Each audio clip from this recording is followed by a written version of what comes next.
Hey guys, it's Allie with Allie Answers. I'm coming to you today with 10 things that I wish all people knew before they moved their loved one into any kind of senior living, but especially assisted living or memory care.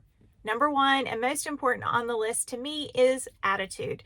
Your attitude towards this community that you've chosen is everything to your loved one. They are going to look to you to decide how they need to feel about it. And what does that mean? That means on move-in day, any criers are not welcome. I'm sorry, I'm not trying to be ugly. I have told 300-pound men and 100-pound ladies they are not welcome on move-in day if they can't keep from crying. I understand it's a big deal. It's a really hard transition, but those that cannot pull themselves together and be positive and excited for their loved one, honestly, come a different day. Do not come on move-in day. You need to be excited for your loved one and be excited to show them their new apartment. And if you act like it's a good thing, they are going to follow your lead on that. Number two, when you are choosing what to bring to the apartment and you are choosing what to move in, I want you to look for what is most often reached for in their home. So the clothing that they like the most, the jewelry that they like the most, the lamp that's beside their bed or beside their favorite chair, the things that are going to seem most familiar. But we do not want to stuff that apartment full. We want to leave some space, and especially on small items, we don't want to cram everything in there because it makes it really hard to find things. Give your loved one a chance to acclimate, and you can always add to that later. Number three is on the flip side of that. I don't want you to refuse to bring things that matter. It may not make sense to you that the person wants a china cabinet. If there's room for the china cabinet, and especially if you can use it for something else, then please bring it. My grandmother wanted this corner china cabinet that she had had in her house for 40 years. We brought it and she was happy. Try to think of it like moving a kid to college. There are going to be items that they want that may not make sense to you, and it doesn't matter. If they fit in the apartment and they can be used, especially for several different things, like a dresser can be used to hold a television, for example, then we want to make them happy. And I'm also going to say, kind of as number 3 and 4, slow down a little bit. Sometimes I see families, they want to move everything and then get the house emptied out and sell it within just a couple weeks. I understand there are financial things going on and we need to do things like that, but that is really too fast of a pace for your loved one and honestly for you too. If you give away, sell, and get rid of everything in 2 to 4 weeks, then when they look at you and say, I really want my umbrella holder, you can't bring it to them because you got rid of it. It's a Goodwill already. So slow down just a little bit. I know that it can be tempting just to bulldoze through and get it all done at once. You're going to be better off, and so are they, if you slow down a little bit.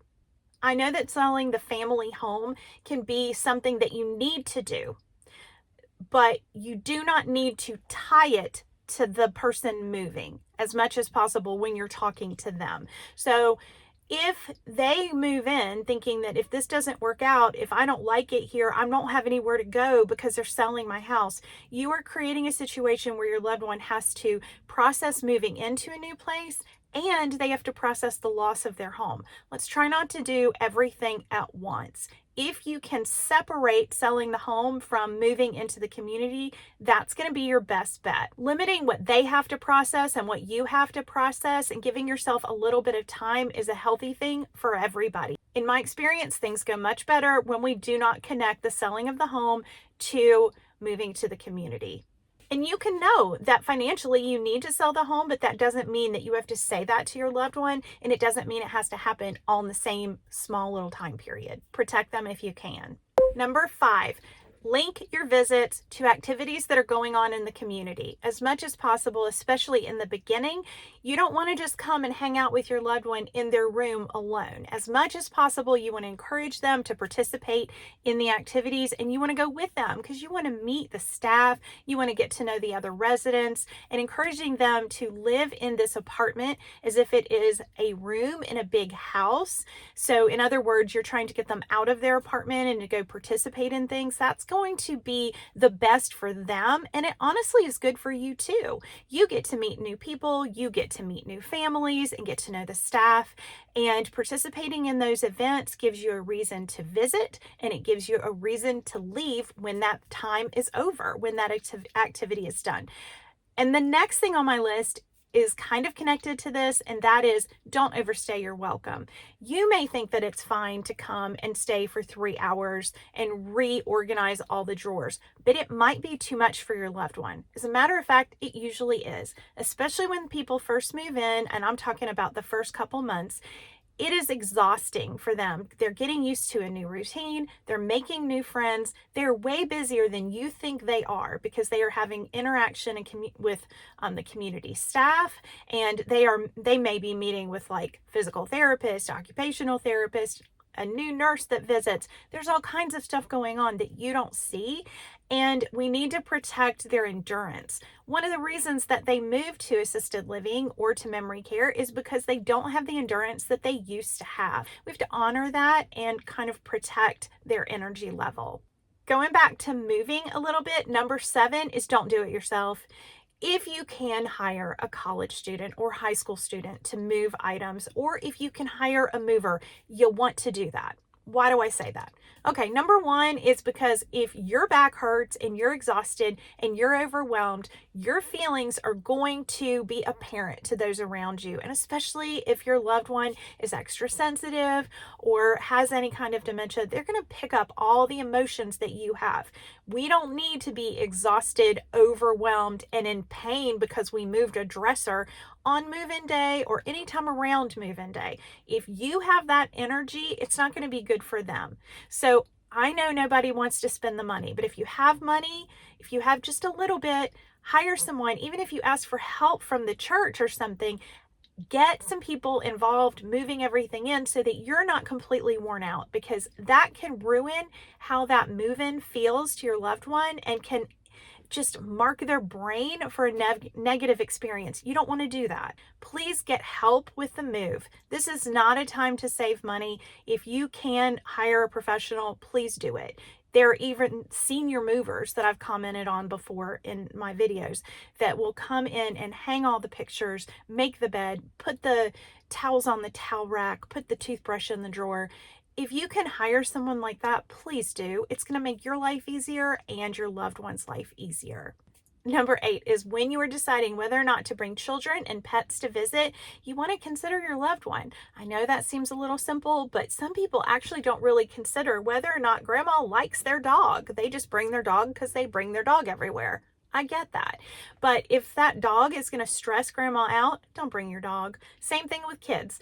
If your grandmother or grandfather loves those kids and loves to watch them and spend time with them and will talk to them, wonderful. But if they're kind of in their own world and it's going to stress them out to have the kids running in and out or asking a lot of questions, then maybe in the very beginning, limit those visits. I'm not saying dogs and children are not welcome. They are, but know your loved one and watch how they are responding to it. If it's a stressor for them, we don't want to do it, or at least we want to limit it. Pets and children are welcome at almost every community. I'm just saying keep an eye on how your loved one is responding to those visits. Number 9, share your plans with the wellness staff. If you are going to take your loved one out, and let's say you're going to take them to lunch, you need to talk to the wellness director or the med tech and possibly get and take with you medications that they need to take with their meal, or they can take them before they leave. It's important that you communicate. I cannot tell you how many times family has taken their loved one and we didn't know when they were coming back and they missed their medication, and then the loved ones were dropped back off with us and we were dealing with what are we going to do? They missed their medication, and sometimes that medication affects their mood, and sometimes it can be dangerous for them to miss that medication. So make sure that you communicate what your plans are. It's not that people are trying to be nosy, but it's part of their job to make sure that your loved one gets their medications on time. They also want to know if they need to save a dinner plate for them. If you're taking them out somewhere and they're going to come back hungry, it's better that you let somebody know that so they can save a plate or make a sandwich for them. Number 10 seems obvious, but I think it's worth saying. How you treat the staff will come back to you. If you are respectful and kind to the staff, they are going to be more respectful and kind to your loved one. I think that most people that work in senior living really care about seniors and they're there for that purpose. Nobody makes a ton of money working in senior living, so you can be sure they usually just have the right heart for it. But even so, your consideration and kindness will come back to you tenfold and to your loved one. Just keep in mind that your respect for the job that they are doing will always be appreciated. Some of this might seem obvious, but I think that it is worth saying that if we set our loved ones up for success by ensuring that we keep these things in mind, that we are going to make life easier for ourselves, for our loved ones, and for the team that is taking care of them. Thank you so much for watching, and I will see you next time. Bye-bye.